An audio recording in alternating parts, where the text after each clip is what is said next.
losing weight doesn't have to be miserable. A lot of us have that association where if I'm not suffering, I must not be working hard enough, or I must not be doing it right. And therefore I'm not going to get results. So recognizing it doesn't actually have to be that way. You can mostly enjoy what you're eating and also see results. So that's really kind of what's behind living diet phrase. It's not that you're completely unaware or not caring about what you're eating. It's recognizing that the way I'm going to eat is to fuel my lifestyle. It's not just fuel for life. It's also memories. It's also connection. It's so tied into everything that we do.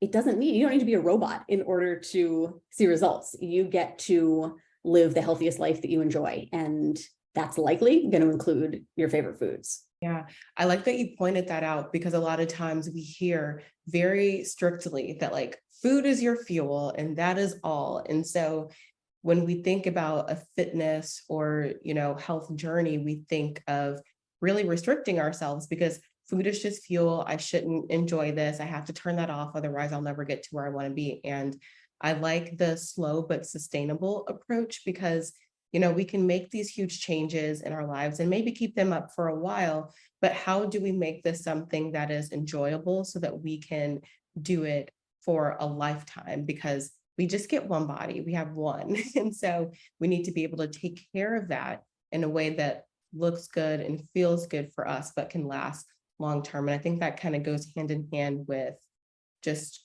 the holistic well-being. So how do we integrate healthy and holistic habits into our lives? So what are some small hacks that we can take away? Great question. So we have something we call the big rocks. And a big piece of our approach to exercise and nutrition is to really simplify things. Because any woman who's been trying to lose weight for any period of time knows that wherever you turn, there's conflicting information.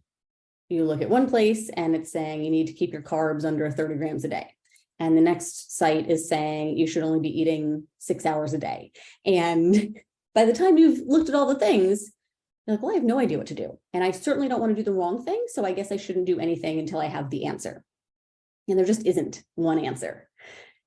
There are general principles that I'll share in a second that will benefit most of the population. But what it looks like for you is dependent on so many different variables of your lifestyle. So the exercise, big rocks, the way the things that are going to get you the most bang for your buck, and also are the places that it's easiest to kind of take baby steps to get started. Focusing on your daily general movement in the form of a step goal.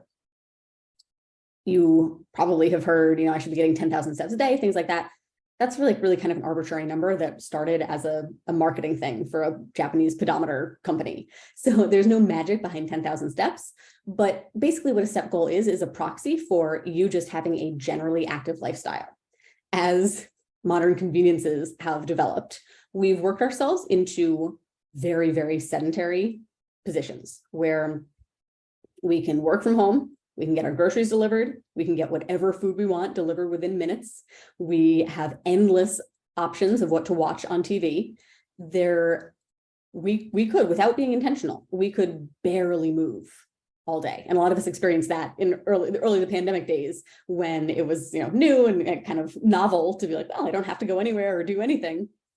But the reality of it is, for a lot of us, we need to be much more intentional about moving than we ever have before. So it's not that the steps are magic.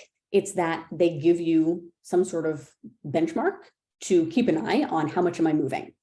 I know if I don't take a walk or don't, do chores around the house or things like that, I'll get like 3,000 or 4,000 steps a day. And if that's where you're at, or even below that, that's fine. It's really just about establishing your baseline and setting incremental goals from there. I think a good, reasonable range to shoot for most people is about 6,000 to 8,000 steps a day. If you can get in the 8 to 10 range, amazing, but give yourself time to get there. It took me years to work up to that. And very kind of stereotypically, I had a lot of starts and stops where I tried to go from 3,000 steps to 10. And it just felt like I was constantly walking. It's like, this is disrupting my day. I just can't do it. And I would get discouraged and I would stop altogether.